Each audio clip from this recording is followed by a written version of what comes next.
ఇదే RTV app వార్తల్ని క్షణాల్లో చదివే అవకాశం ఉంటుంది. ఒక న్యూస్ పేపర్, ఒక టెలివిజన్ ఛానల్ మీ చేతుల్లో ఎప్పుడూ ఉంటాయి. మనతో పాటు ఉన్నారు Rushikonda IT park vice president Naresh Kumar గారు. ఆయన ఒకటే చెప్తా ఉన్నారు, విశాఖపట్నంకి గిఫ్ట్ సిటీ స్టేటస్ వస్తే కనుక ఆటోమేటిక్గా విశాఖపట్నం అగ్రపథంలో నిలబడి ఉంటుందంటున్నారు. ఆయనతో మాట్లాడే ప్రయత్నం చేద్దాం. మనం ఏమడుగుతున్నాం అంటే IT park association chambers of commerce నుంచి గుజరాత్లో గిఫ్ట్ సిటీ ఎలాగైతే ఉందో దానికి ట్యాక్స్ ఎగ్జామ్షన్స్ ఉన్నాయండి. గిఫ్ట్ సిటీ లాంటిది వైజాగ్ పెట్టి దీన్ని ఫైనాన్షియల్ సెంటర్గా, అంటే ఇండియాలో నేషనల్ ఇన్సూరెన్స్ కంపెనీస్ అన్నింటికి, ఇప్పుడు మీరు హైదరాబాద్ చూసారనుకోండి, ఐసిఐసిఐకి ఒక పెద్ద బిల్డింగ్ ఉంటుంది, వైజాగ్లో ఎల్ఐసికి ఒక పెద్ద బిల్డింగ్ ఉంది చూడండి. అలాగే ఉన్న 12-13 నేషనలైజ్ ఇన్సూరెన్స్ కంపెనీలకి, ప్రైవేట్ ఇన్సూరెన్స్ కంపెనీస్కి ఒక్కొక్కడికి 2 లక్షలు ఎస్ఎఫ్టీ కట్టారు అనుకుంటే 25 లక్షల నుంచి 30 లక్షలు ఒక పెద్ద కాంప్లెక్స్ సరైపోతుంది. వీళ్ళందరికీ మించింది అయిపోతుంది. సో ఒక ఫైనాన్షియల్ హబ్గా not only stock market, mutual funds, financial investor కాకుండా ఇన్సూరెన్సు, బ్యాంక్స్, ప్రైవేట్ బ్యాంక్స్, వాళ్ళ బ్యాక్ ఆఫీసెస్, ఇది హబ్గా విశాఖపట్నం డెవలప్ చేయమని చెప్పి మనం అనేక సార్లు గవర్నమెంట్కి చెప్పేవండి. ఇది చంద్రబాబు నాయుడు గారు కూడా ఫస్ట్ లాస్ట్ టైం కలిసినప్పుడు కూడా చెప్పారండి, ఇది మనం విశాఖపట్నాన్ని ఫైనాన్షియల్ హబ్గా డెవలప్ చేద్దాం అన్నారు. కానీ ఆయన చేద్దాం అనుకున్న లోపల దిగిపోయారు అనుకోండి. సో మీరు టీసీఎస్ అన్నీ కూడా small things for development of Vizag. నా ఉద్దేశంలో గిఫ్ట్ సిటీని తీసుకొచ్చి మన గుజరాత్ టైప్లో మన సెంట్రల్ గవర్నమెంట్ మనమే డిపెండ్ అయ్యింది కాబట్టి చంద్రబాబు నాయుడు అడగాలి, పూర్వకు ఇంకా అడగలేదు మన ఎంపీలు. ఆ గిఫ్ట్ సిటీ తరహా స్టేటస్ విశాఖపట్నం కానీ తీసుకుంటే ఒక ఏరియాకి ఇన్కమ్ ట్యాక్స్, జిఎస్టీ కన్సెషన్స్ కూడా ఉన్నాయండి. దానివల్ల హ్యూజ్ ఇన్వెస్ట్మెంట్స్ వస్తాయి. దాంతో మీరు ఫైనాన్షియల్ సర్వీసెస్ సెంటర్ కనుక పెడితే అద్భుతమైన ప్రోగ్రెస్. చెప్పాను కదా మీకు, insurance companies, private insurance companies, government insurance companies, Nirmala Sitharaman ఒకసారి మాట్లాడి పెడితే ఒక్క సింగపూర్ ఎస్ఎన్డెస్ దగ్గర ఎవరన్నా పెద్ద ఇన్ఫ్రాస్ట్రక్చర్ ప్లేయర్ని కడితే 30 లక్షల చదరపడుకు అటువంటి బిల్డింగ్ వైజాగ్ లేదు ఇప్పుడు అంత సైజు. అంత పెద్ద కాంప్లెక్స్లో వాళ్ళకి ఫుడ్ కోర్ట్స్, స్పోర్ట్స్ రిక్రియేషన్ ఇది కట్టి పెడితే ఇండియాలో one of the best financial సెంటర్స్గా పోర్ట్ ఉంది, ఎయిర్పోర్ట్ కూడా కనెక్టివిటీ ఉంటుంది. ఇంపించు భోగాపురం, విశాఖపట్నం మధ్యలో కానీ ప్లాన్ చేస్తే కనుక ఒక 30 లక్షల నుంచి 50 లక్షల స్క్వేర్ ఫీట్ వరకు కడితే 30 లక్షలు డే వన్లోనే ఫిల్ అయిపోద్ది. ఒక్కొక్క ఇన్సూరెన్స్ కంపెనీ కానీ ప్రైవేట్ బ్యాంక్ 2-3 ల్యాక్స్ తీసుకున్న 12 కంపెనీలు 25 లక్షలు ఫిల్ అయిపోద్ది. ఇంకో 25 లక్షలు other people will come and fill it. So chartered అకౌంటెంట్స్కి అవసరం ఉంటుంది, లాయర్స్కి అవసరం ఉంటుంది, పెద్ద పెద్ద law firms, international law firms వస్తాయి. సో ఇవన్నీ కూడా గిఫ్ట్ సిటీ స్టేటస్ వస్తే కనుక ఎలాంటి బెనిఫిట్స్ ఉంటాయి? మీరు గిఫ్ట్ సిటీ స్టేటస్ వస్తే you will see flood of investments. అంటే మీరు ఎవరిని బతిమాలట్లేదు, వాళ్ళు వచ్చి మనం బతిమాలతో ఉంటారు. గిఫ్ట్ సిటీ స్టేటస్ ఉందనుకోండి, Visakhapatnam is the best city to do business అండి. ఫోకస్ సెంట్రల్ గవర్నమెంట్ హెల్ప్ లేక మనం లాగిపోయి చూడండి, పిఎస్యూస్లో ఇండియాలో 9th రిచెస్ట్. 6 మెట్రోల తర్వాత ఓన్లీ అహ్మదాబాద్, పూణే మనకంటే ముందున్నాయి. 6 మెట్రోస్ అంటే మీకు బాంబే, ఢిల్లీ, కలకటా, హైదరాబాద్, చెన్నై, ఇయే. సో ఈ బెంగళూరు, ఈ కాక ఓన్లీ అహ్మదాబాద్ పూణేని ఇప్పుడు ఓవర్టేక్ చేసేద్దాం మనం. ఇప్పుడు మనకు మంచి ఎయిర్పోర్ట్ లేదు, రైల్వే స్టేషన్ కూడా సాదా railway station. So if government focus చేసి విశాఖపట్నం లాంటి సిటీకి దువ్వాడ రైల్వే స్టేషన్ కూడా ఇప్పటివరకు ఎవరు డిమాండ్ చేయలేదు. దాన్ని కూడా అక్కడ మీరు చూస్తే ఫార్మా పార్క్ అంతా అక్కడే ఉంది కదండి, 100 ఫార్మా కంపెనీస్ ఉన్నారు. అలాగే అష్టాపురంలో ఇంకో 50 ఫార్మా కంపెనీస్ ఉన్నాయి. బ్రాండిక్స్ టెక్స్టైల్ పార్క్ అక్కడే ఉంది. విశాఖపట్నం స్పెషల్ ఎకనామిక్ జోన్ అక్కడే ఉంది. ఎన్టీపీసీ అక్కడే ఉంది. స్టీల్ ప్లాంట్ అక్కడే ఉంది. మొత్తం ఇండస్ట్రియల్ సెక్టర్, డిఫెన్స్ సెక్టర్ అంతా అక్కడే ఉంది. సో ఆర్మమెంట్ డిపోస్ కూడా దరిదాపుల్లో ఉన్నాయి. సో రేపు పొద్దున India's largest nuclear submarine base INS Varsha అక్కడ వస్తుంది కదా, రాంబీల్ దగ్గర 25,000 crores ఇన్వెస్ట్మెంట్. మరి అక్కడి నుంచి ఎస్టాబ్లిష్మెంట్ అందరూ భోగాపురం అలాంటి ఇబ్బంది అవుతుంది కదా. సో ఫ్యూచర్లో Visakhapatnam will need another airport అండి. ఆల్రెడీ తుంది ప్లాన్ చేస్తున్నారు. ప్లాన్ చేయాలండి. మీకు ఎందుకు చెప్తానంటే, ఇంత ఇన్వెస్ట్మెంట్స్ ఉన్నాయి, ఇంత nuclear submarine base, India's largest nuclear submarine base అది. ప్లస్ కొత్త ఫార్మా పార్క్ ఒకటి డక్కపిల్లో 2,000 ఎకరాల్లో ఇప్పుడు అర్సలర్ మెటల్ పక్కన ఇంకోటి ఫార్మా పార్క్ ప్లాన్ చేస్తున్నారు. సో వీళ్ళందరూ భోగాపురం అంటే కష్టం వద్దు. స్టీల్ ప్లాంట్ దగ్గర అక్కడ కానీ ఇంకో మినీ ఎయిర్పోర్ట్, స్మాల్ ఎయిర్పోర్ట్, 1,000 ఇది 4,000 కోట్లు పెట్టి భోగాపురం పెట్టారు, అంత అక్కర్లేదు, 1,000 కోట్లు పెట్టి పెట్టా. సో మీకు చెప్తానంటే ఈకో సిస్టమ్ అంతా మారిపోద్ది. ఎప్పుడైతే ఇంత డెవలప్మెంట్స్ వస్తున్నాయో అవన్నీ ఫార్మాలోని, గ్రీన్ ఎనర్జీలోని, మీరు స్టీల్లోని వస్తున్నాయి. ఇప్పుడు ఇక్కడ ఐటీ, ఎలక్ట్రానిక్స్, సెమీ కండక్టర్స్ అవి కూడా తీసుకొచ్చి నెక్స్ట్ ఒక ఎయిర్పోర్ట్, పోర్ట్ మధ్యలో ఒక ఫ్రీ ట్రేడ్ జోన్, అంటే ఎక్స్పోర్ట్ చేసి ఇంపోర్ట్స్ ప్రాసెసింగ్ చేసుకుంటారు.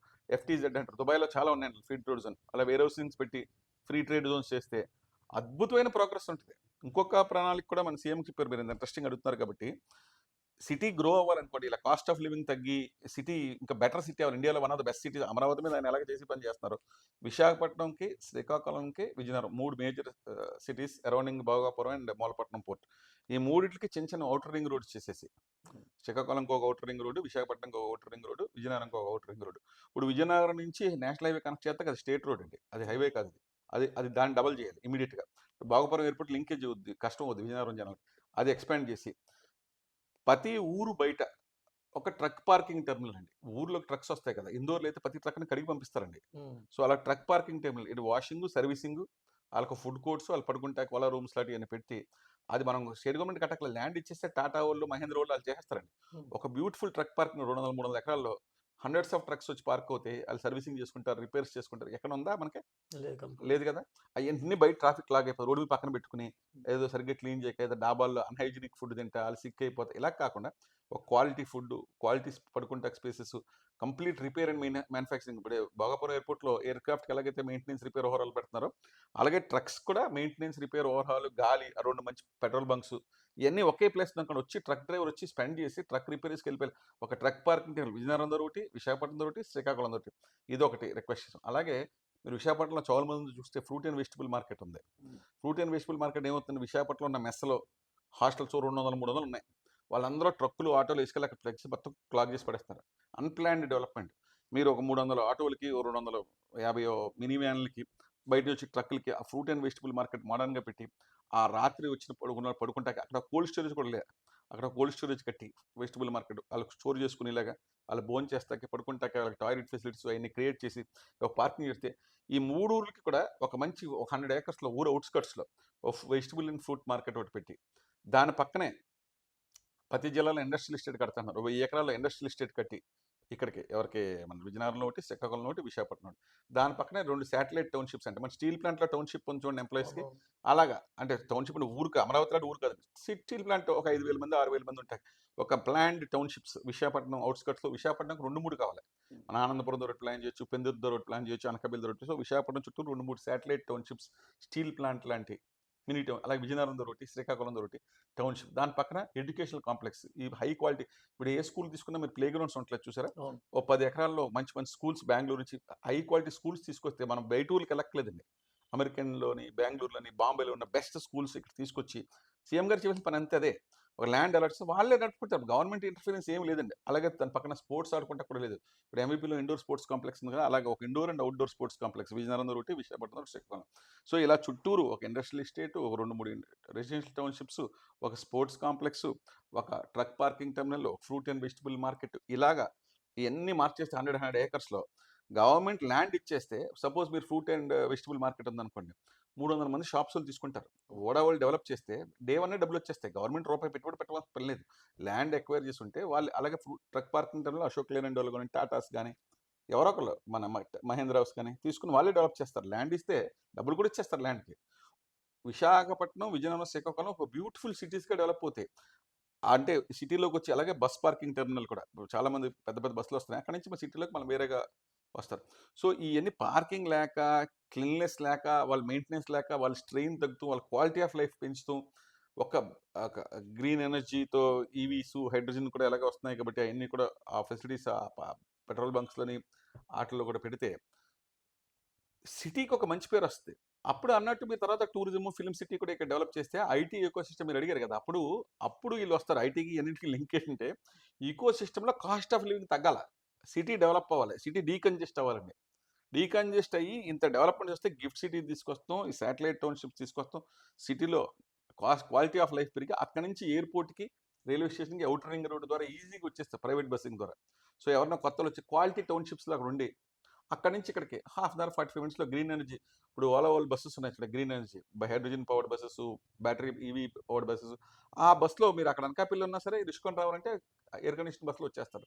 అలాంటి public transport state government green buses, air condition buses పెట్టి రీజనబుల్ కాస్ట్లో బస్సు, బ్యాటరీ అలాగే 1/5 ఆఫ్ ద పెట్రోల్ కాస్టే కాబట్టి క్యాపిటల్ కాస్ట్ కానీ సబ్సిడైజ్ చేస్తే, ఎంప్లాయీస్కి ఇలా ఎయిర్ కండిషనింగ్ కంఫర్ట్లో ఏ సిటీలో చేయలేని పని మనం చేసాం అనుకోండి, ఆటోమేటిక్గా మీరన్న మైక్రోసాఫ్ట్ కానీ, గూగుల్ కానీ, అమెజాన్ కానీ వాళ్ళు మనం వాళ్ళ దగ్గరికి వెళ్ళక్కర్లేకుండా వాళ్ళే పరిగెత్తుకొస్తారు. సో ఎన్నిట్ల మీద సీఎం గారు ఆల్రెడీ వర్క్ చేస్తున్నారు ఇవన్నీ. మిగతా వర్క్ చేయవలసింది ఏంటంటే ఈ ఔటర్ రింగ్ రోడ్స్, నేను చెప్పిన satellite townships, industrial parks take off స్టేజ్లో ఉంది. పూర్వకు మీరు చూసిన నథింగ్. నిజంగా డెవలప్మెంట్ రావాలంటే చంద్రబాబు నాయుడు గారు ఫోకస్ పెడితే భోగాపురం ఎయిర్పోర్ట్ ఆల్రెడీ 50% ప్రోగ్రెస్ అయిపోయింది. మీకు తెలిసిన విషయం 50% భోగాపురం ఎయిర్పోర్ట్ కంప్లీట్ అయిపోయింది. మూలపట్నం పోర్ట్ కూడా మోర్ దెన్ 50% కంప్లీట్ అయిపోయింది. ఇప్పుడు విశాఖపట్నం నుంచి భోగాపురం మూలపట్నం కనెక్టివిటీ 6 లేన్ది 8 లేన్కి కానీ మనం ప్లాన్ చేసి, అలాగే మీరు మన railway station Srikakulam railway station, Duvvada railway station, Srikakulam railway station, Vizianagaram railway station కూడా ఎక్స్పాండ్ చేస్తే మీకు ఐటీతో పాటు సెమీ కండక్టర్ ఇండస్ట్రీ ఉంది రిలేటెడ్, చిప్ అసెంబ్లింగ్ అని. అక్కడ శ్రీ సిటీ ఉంది కదా, అలాగే విజయనగరం దగ్గర ఒకటి చిప్ అసెంబ్లింగ్, శ్రీకాకుళం ఒకటి పెడితే ఐటీ అండ్ ఎలక్ట్రానిక్స్, లోకేష్ గారి పోర్ట్ఫోలియో కూడా ఐటీ అండ్ ఎలక్ట్రానిక్స్. సో ఎలక్ట్రానిక్స్లో పోర్కి ఏ ప్రాంతానికి పెట్టుబడి రాలేదు, అంతా అక్కడికే వెళ్తున్నాయి. పోర్ట్ ఇక్కడ కొత్తగా పోర్ట్ వస్తుంది కాబట్టి చాలా అడ్వాంటేజ్ వస్తుంది మ్యానుఫ్యాక్చరింగ్ అండ్ అసెంబ్లింగ్కి. సో ఎలక్ట్రానిక్స్ కానీ సెమీ కండక్టర్ ఇండస్ట్రీ కానీ టేక్ ఆఫ్ అయితే అది మినిమం 1,00,000 కోట్లు పెట్టుబడి. సో మీరు ఇప్పుడు ఎలాగైతే ఎన్టీపీసీ చూసారో, ఎలాగైతే ఆర్సిలర్ మిట్టల్ చూసారో, ఎలాగైతే రిలయన్స్ చూసారో, ఎలాగైతే అందరికంటే తక్కువది టీసీఎస్దే ఫైనాన్షియల్ సర్వీస్ సెంటర్ పెడితే వీళ్ళందరికంటే ఎక్కువ ఎంప్లాయ్మెంట్ అదొకటే వస్తుంది. ప్లస్ చిప్పింగ్ ఎలక్ట్రానిక్స్ వస్తే వైజాగ్ విల్ టేక్ ఆఫ్. దీనికి ఏం అక్కలేదు, సీఎం గారు కొంచెం ఫోకస్ పెట్టి ఒకసారి ఫైనాన్స్ మినిస్టర్, ప్రైమ్ మినిస్టర్ని కలిసి మాకు గిఫ్ట్ సిటీ స్టేటస్ విశాఖపట్నానికి ఇమ్మని. పూర్వకి డిమాండ్ రాలేదండి. నేనైతే సీఎం గారికి ఆల్రెడీ లెటర్ రాసి తెలియజేయటం అయింది, రిక్వెస్ట్ చేయండి సార్ అని. ఇంకా పబ్లిక్ అందరూ అడిగి సీఎం గారు బయలాగా వచ్చినప్పుడు కూడా మళ్ళీ ఇంకొకసారి రిక్వెస్ట్ చేసి, అంటే ప్రైమ్ మినిస్టర్ని వై ఓన్లీ గుజరాత్ విశాఖపట్నం కూడా ఉంటే బెటర్ అని చెప్పి ఆ స్థాయిలో డెవలప్మెంట్ చూస్తే విశాఖపట్నం మేబీ బాంబే స్థాయిలో ఎదిగే అవకాశానికి అది ఒక ఫస్ట్ స్టెప్, సెకండ్ స్టెప్ అవుతుందండి.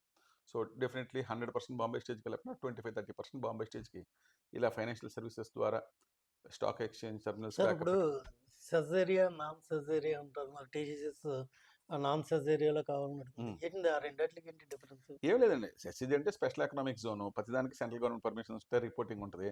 వాళ్ళకి అక్కర్లేదు అంటున్నారు, ట్యాక్స్ బెనిఫిట్స్ ఉంటాయి. ఇప్పుడు మోస్ట్ ఆఫ్ ట్యాక్స్ బెనిఫిట్స్ ఎస్సీజెడ్లో వెళ్ళిపోయినండి. అక్కడ ల్యాండ్ లీజ్కి ఉంటుంది, ఓనర్ ఎప్పుడైనా ఎస్సీజెడ్ క్యాన్సిల్ చేసిన వాళ్ళకి ఇబ్బంది అవుతుంది. ప్రతిదానికి సెంట్రల్. ఇక్కడైతే ఇంకా అసలు నాన్ ఎస్సీజెడ్ ఓనర్షిప్, ల్యాండ్ ఓనర్దే.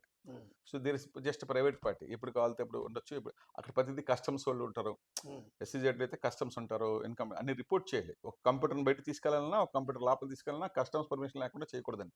ఇలా వర్క్ ఫ్రమ్ అది ఇబ్బంది, ల్యాప్టాప్లు పట్టుకొస్తామంటే కొంచెం ఇబ్బంది అవుతూ ఉంటుంది. ప్రతిదానికి నోటిఫై చేయాలి, ఎందుకంటే డ్యూటీ ఫ్రీ ఇంపోర్ట్ చేయొచ్చు కదా. డ్యూటీ ఫ్రీ చేయకపోయినా కూడా లాంచ్ చేసారేమో అనుకుని అడుగుతూ ఉంటారు. అది కస్టమ్స్ బాండెడ్ వేర్ హౌస్ అండి ఎస్సీజెడ్ అంటే. సో ఇప్పుడు అంత రెస్ట్రిక్షన్స్తో పనిచేయడం జనాలకు ఇష్టం లేదు. ప్లస్ బెనిఫిట్స్ కూడా పెద్దగా ఎవరైనా తీసుకోవట్లేదు, ఎందుకంటే చాలా తగ్గిపోయిన SEZ benefits. So non SEZ ఏరియాలో ఉంటే వాళ్ళు అదే కంప్లీట్ కంట్రోల్. అది ఇప్పుడు కావాలితే రావచ్చు, ఎప్పుడు కావాలితే వెళ్ళిపోవచ్చు. There is no restriction. And work from home especially ఉండి వారానికి 2 days కొన్ని ఎంప్లాయీస్ ఉన్నప్పుడు ఇది చాలా అడ్వాంటేజ్ అండి. Plus round the clock operations, private player ఈ ఎక్కలేదు ఇంకో దాని వెంటనే మారిపోవచ్చు. So it's very easy. For example RCR మెట్లు 75,000 కోట్లు పెట్టి మీరు నక్కపల్లిలో phase 1 అది మొత్తం 2 phases కలిపి 1,50,000 కోట్లు steel plant plus jetty plus rail own rail yard పెట్టుకుంటున్నారు. సో దానివల్ల వాళ్ళ పనిచేసే సీనియర్ మేనేజ్మెంట్ వాళ్ళకు హాస్పిటల్కి కానీ స్కూల్స్కి కానీ మంచి మంచి డిమాండ్ విశాఖపట్నంలో ఉండాలి ఎక్కడి నుంచి కమ్యూనిటీ. అలాగే మీరు చూస్తే ఎన్టీపీసీ 2 లక్షల కోట్లు గ్రీన్ హైడ్రోజన్ phase 1లోనే 75,000 కోట్లతో they're setting up in Parawada. వాళ్ళ వల్ల కూడా స్కూలింగ్ ఎకో సిస్టమ్ హాస్పిటల్స్ అన్ని పెరుగుతాయి. దీనివల్ల ఐటీకి చాలా బెనిఫిట్ ఇవన్నీ వస్తాం వల్ల. ఎందుకంటే ఆక్యుపెన్సీ ఉండాలి, కానీ స్కూల్కి ఆక్యుపెన్సీ ఉండాలి కదా, హోటల్ హాస్పిటల్కి ఆక్యుపెన్సీ ఉండాలి. అలాగే మంచి మంచి రెస్టారెంట్స్, ఇప్పుడు కొరియన్ రెస్టారెంట్, మన కొరియన్ అంబాసిడర్ వచ్చారు వైజాగ్లో అలాంటి ఎక్స్ప్లోర్ చేద్దామని చూస్తున్నారు. సో అలాంటివన్నీ ఆక్యుపెన్సీ రావాలంటే అన్ని రంగాలు డెవలప్ అవ్వాలి. సో ఈ సీఎం కొత్త ఎన్డీఏ ప్రభుత్వం వచ్చిన తర్వాత మీరు ఒక 2 లక్షల కోట్లు ఎన్టీపీసీ, 1,50,000 కోట్ల ఆర్సిఆర్ మిట్టల్, మేబీ 5 years 10 years పట్టచ్చు. మీరు స్టార్టింగ్లో అందులో 20% అన్న గ్రౌండ్లోకి రావచ్చు. అది కాకుండా రిలయన్స్ బయో వాళ్ళు ఒక 65,000 crores 26 జిల్లాల కంటే జిల్లాకు 3,000 కోట్లు చెప్పినాయి. మన విశాఖపట్నం, శ్రీకాకుళం, విజయనగరం, అనకాపల్లి, అరకు, పాడేరు మీరు ఇవన్నీ చూసుకుంటే 5-6 జిల్లాలు చుట్టుపక్కల ఉంటే ఇంచుమించు 20,000 కోట్లు దే ఆర్ ఆల్సో ఇన్వెస్టింగ్ కదండి. వీళ్ళందరూ సీనియర్ మేనేజ్మెంట్ ఇక్కడ ఉండటం వల్ల హౌసింగ్ డెవలప్ అవుద్ది, రిటైల్ మార్కెట్ డెవలప్ అవుద్ది, షాపింగ్ డెవలప్ అవుద్ది, ఫుడ్ కోర్ట్స్ డెవలప్ అవుతాయి, 2 wheelers 4 wheelers apartments, schools, hospitals, eco system develop. ఎప్పుడైతే ఎకో సిస్టమ్ డెవలప్ అవుతుంది ఫ్లైట్ కనెక్టివిటీ పెరుగుద్ది. ఇవన్నీ పెరుగుతున్నప్పుడు ఇన్ఫోసిస్, టీసీఎస్ ఫస్ట్ విప్రో వచ్చింది పెద్దగా పనిచేయదు, తర్వాత ఇన్ఫోసిస్ వచ్చింది చిన్న విధంగా. ఇప్పుడు ఇన్ఫోసిస్ కంటే పెద్ద విధంగా టీసీఎస్ వచ్చింది కదా.